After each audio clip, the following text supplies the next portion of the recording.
वारिस पठान जी, आपके पास आते हुए, बीजेपी का आरोप है कि मस्जिद में मीटिंग करवाने के लिए अखिलेश यादव लेकर गए थे अपने तमाम सांसदों पर। अब यहां पर डिबेट भी सुन रहे हैं, आपकी टिप्पणी इस पर वारिस पठान साहब। देखिए चित्रा जी, मैं ना बीजेपी का स्पोक्स पर्सन हूँ, ना समाजवादी का हूँ, समाज ना अखिलेश का हूँ। उनके यहाँ पे प्रवक्ता बैठे वो इस विषय के ऊपर बता सकते हैं, लेकिन मैं एक मुसलमान के नाते मेरी जो राय है पर्सनल वो मैं आपके सामने रखना चाहूँगा, दर्शकों के सामने, कि हमारा ये मानना है कि मस्जिद में नमाज की जगह है, अल्लाह का घर है, इबादत गाह है और नमाज पढ़ी जाती है। इसको जाना है, जा सकता है। वहाँ पे क्या मीटिंग हुई, क्या हुआ, ये तो मुझे पता नहीं, सियासत की बात हुई या क्या बात हुई। लेकिन यहाँ पे इम्पोर्टेंट बात ये है कि बीजेपी को हर चीज ध्यान भटकाने के लिए मुद्दा चाहिए। आज देश के सामने ये मुद्दा है क्या? आज पार्लियामेंट का सदन जो था, आज समझता हूँ तीसरा दिन हो गया, नहीं चला। सरकार की जवाबदारी होती है smooth running of the parliament की। आपको पता है कि एक दिन सदन जब रद्द होता है, बर्खास्त हो जाता है, करोड़ों रुपए का खर्चा उसके ऊपर वेस्ट होता है, टैक्स पेयर का पैसा वेस्ट हो जाता है। आज हमको सरकार से यह सवाल करना है कि वो 4 आतंकवादी जो पहलगाम में आए थे, वो दरिंदों ने बेगुनाह बेकसूरों का जो मार दिया, उनका कत्ले-आम कर दिया, कहाँ है वो? इतनी बड़ी बात सरकार से सवाल करना। ऑपरेशन सिंदूर चालू है, उसके चलते डोनाल्ड ट्रंप 25वीं मर्तबा बोल चुके हैं कि मैंने सीज फायर कराया। दोनों को मैंने कहा कि आप इस तरह से करोगे तो ट्रेड कैसे करा जाऊंगा, ट्रेड नहीं करूंगा। उसकी बात का जवाब देना है। अब प्रधानमंत्री बाहर चले गए, यहाँ पे सवाल का एक जवाब और देना है। हमारे वाइस प्रेसिडेंट जो थे, भारत देश के को चेयरमैन थे जो राज्यसभा के, जगदीप धनखड़ साहब, वो रेजिग्नेशन कर दिए। मेडिकल ग्राउंड बता के उन्होंने रिजाइन किया, क्या वजह थी, क्यों गए? अब कौन दूसरा आने वाला है? बताकर रिजाइन किया, फिर भी आपको लग रहा है कोई और वजह है? ये नहीं देश के सामने बताओ मेरे को। हाँ, और ऑपरेशन सिंदूर को लेकर चर्चा तो होगी ना, लोकसभा राज्यसभा में उसका भी समय मुकर्रर कर दिया गया है। चित्रा जी, हम चाहते हैं कि उनका स्वास्थ्य अच्छा हो जाए। अगर मेडिकल ग्राउंड के आखिरकार इनको पता होना, हम ये दुआ आंसर पता होने के बावजूद क्वेश्चन रेज करना, स्वास्थ्य अच्छा हो जाए। मैं बोल रहा हूँ तो बीच में इतने सारे लोग बोलेंगे, कैसा चलेगा? मुझे बताइए, आपको आंसर पता है फिर भी एक बार इनकी बात हो जाए, फिर संगीत रागी जी बोलेंगे। 2 और मेहमान हैं, जल्दी से अपनी बात पूरी कर ले। ऑपरेशन सिंदूर पर सरकार चर्चा को तैयार है, उसके लिए समय दे दिया गया है। कर लेने दो, अब बोलिए। नहीं, ऐसा नहीं होता। सरकार चाहेगी कि इस तरह से हमको समय देंगे, इस तरह से नहीं होगा ना। सरकार का दायित्व बनता है, जवाबदारी बनती है कि ऑपरेशन सिंदूर का क्या हो। हम तो चाहते हैं कि ऑपरेशन सिंदूर खत्म ना हो जब तक वो 4 दरिंगे आतंकवादी पकड़ा नहीं जाते। हम तो चाहते हैं कि पकड़ाओ पहला उनको, उसको। लेकिन डोनाल्ड ट्रंप जो बार बार बोल रहा है, तो प्रधानमंत्री को जवाब देना चाहिए, नहीं देना चाहिए? चित्रा जी 25 बार बोल दिया। अब तो लोग मेरे को फोन कर करके बोल रहे हैं, वारिस भाई वापिस उसने बोला क्या इशू, क्या आप तो सियासतदारों कुछ बताओ। बोला मैं क्या करूं, टीवी की डिबेट में भी सवाल करते, किसी के पास जवाब नहीं है। तो जवाब आपको पूछना चाहिए। वो सारी ध्यान भटका दिया बीजेपी ने। मैं आपको बता देती हूं, सबको ये बात बिल्कुल सच है कि पीएम का स्पेसिफिक इस पर बयान नहीं आया है, लेकिन राष्ट्रपति ट्रंप से फोन पर जब नरेंद्र मोदी ने बातचीत की थी, उस दौरान उनकी ओर से कहा गया था किसी तीसरे देश की मध्यस्थता नहीं हुई है। पाकिस्तान के डीजीएमओ ने फोन किया था, उसके बाद हमारे डीजीएमओ की ओर से जवाब दिया गया। अब कैसी बात कर रहे हैं आप? ऑफिशियली अगर पीएमओ की ओर से ये जानकारी दी जाएगी, बाकायदा ट्वीट सामने आएगा, आप कहेंगे आप थे क्या? कौन से नेता के साथ बातचीत होती है, उसका फोन कॉल रिकॉर्ड बाहर आता है, बताइए आप थे क्या? मैं तो बिल्कुल रहना चाहूंगी ऐसी जगह पर, लेकिन कोई रखेगा नहीं ना। कैसी बातें कर रहे हैं आप बोल रहे हो? तो क्या आपको प्रधानमंत्री ने बोला? प्रधानमंत्री ने बोला क्या? ऑफिशियल बयान है ये, ऑफिशियल बयान है ये, ऑफिशियल बयान है ये, सरकार का ये स्टैंड है। विदेश मंत्री बोल चुके हैं, रक्षा मंत्री बोल चुके हैं। ट्रंप क्यों बयान दे रहा है फिर? अब ट्रंप से तो ये पूछना पड़ेगा, ट्रंप साहब क्यों बयान दे रहे हैं? साथ खड़ा हूं, विदेश मंत्री के साथ, और ट्रंप तो बहुत बयान देते रहते हैं। ट्रंप के बयान पर मौजूदा वक्त में जाएंगे, लेकिन आपको ये कहना है कि प्रधानमंत्री बोले। ठीक है संगीत रागी जी, ऑपरेशन सिंदूर को लेकर चर्चा का समय मुकर्रर कर दिया गया है। पीएम बोलेंगे नहीं बोलेंगे इसको लेकर सवाल है, लेकिन अभी अखिलेश यादव जिस पर ये डिबेट हो रही है उस पर एक बार आ जाते हैं। संगीत रागी जी, बाकी लोग भी हमारे साथ है। संगीत रागी जी, अखिलेश यादव अगर मस्जिद चले गए, आंखों को इतना क्यों चुभ रहे हैं?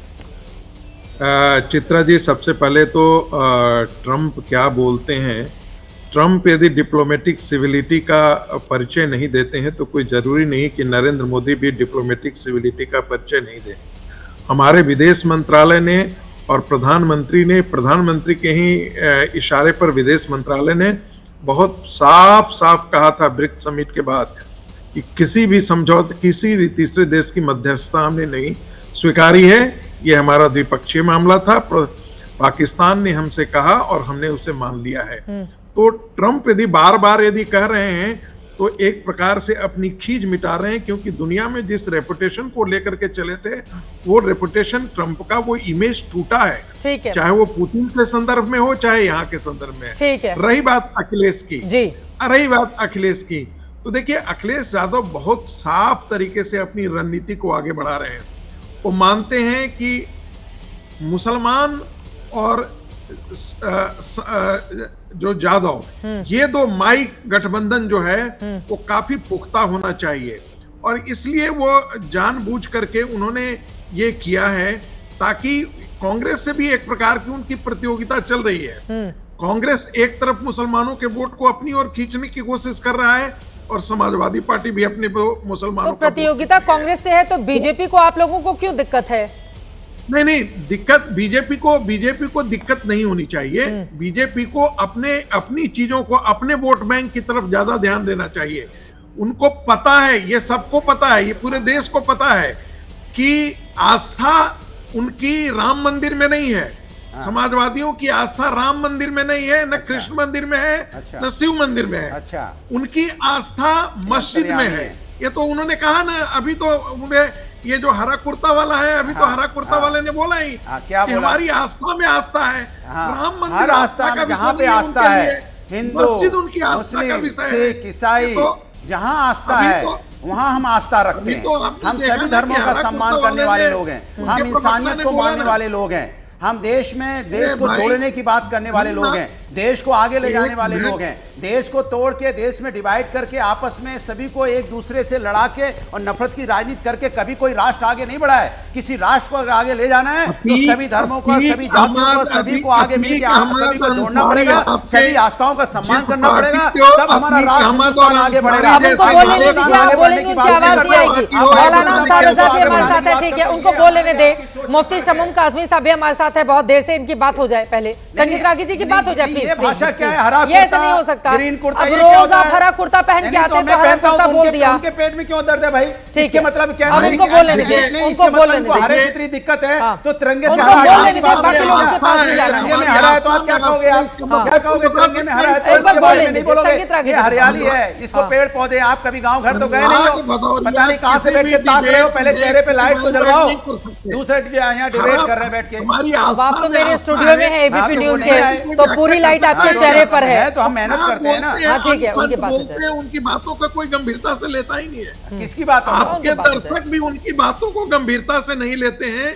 आप इसका उत्तर बता सकते हैं? आस्था में हमारी आस्था है। मैंने तो आज तक इस सेंटेंस का कोई मतलब नहीं है। अच्छा बताइए। लेकिन अब क्योंकि इसलिए मैंने कहा कि ये किसी भी डिबेट में वैल्यू ऐड नहीं करते हैं। जहां तक बीजेपी का सवाल है, बीजेपी को अपने वोट बैंक की ओर ध्यान रखना चाहिए। हिंदुत्व उसका कोर एजेंडा है, हिंदुत्व उसका कोर है। उसको जितना भारतीय जनता पार्टी मजबूत करेगी, क्योंकि मुसलमानों के तरफ से कोई वोट मिलने वाला नहीं है। यदि नरेंद्र मोदी अपना कलेजा भी निकाल करके दे देंगे तो भारतीय जनता पार्टी को गलतफहमी में नहीं रहनी चाहिए, मुसलमानों को वोट नहीं देगा। दो लाइन में अच्छा, मुसलमान के वोट पे ऊपर वारिस पठान जी 2 लाइन में कोई जवाब देंगे? इनको हर चीज में वोट की राजनीति दिखाई दे रही है, हमें राष्ट्र दिखाई देगा। फर्क इतना है, अगर सरकार वोट की राजनीति करने लगेगी तो आप समाज के विकास की राजनीति कब करोगे? आप बता दीजिए। वारिस पठान जी को बोले नरेंद्र मोदी ने विकास की राजनीति किया। आप बता रहे वोट की राजनीति, अभी आप वोट बांट रहे थे, ये वोट नहीं मिलेगा, वो वोट नहीं मिलेगा। वोट हम जब विकास की राजनीति करते हैं, वोट की राजनीति नहीं करते। हमने जब एक्सप्रेस बनाया था ये नहीं सोचा था इसमें कौन लोग चलेंगे कौन लोग नहीं चलेंगे। 100 डायल बनाया तो हमने जाति धर्म देख के नहीं बनाया। 100 डायल में हर सिस्टम मजबूत होता है तो सबको न्याय मिलता है। वारिस पठान जी जल्दी से, फिर बाकी लोगों के पास आने जल्दी से।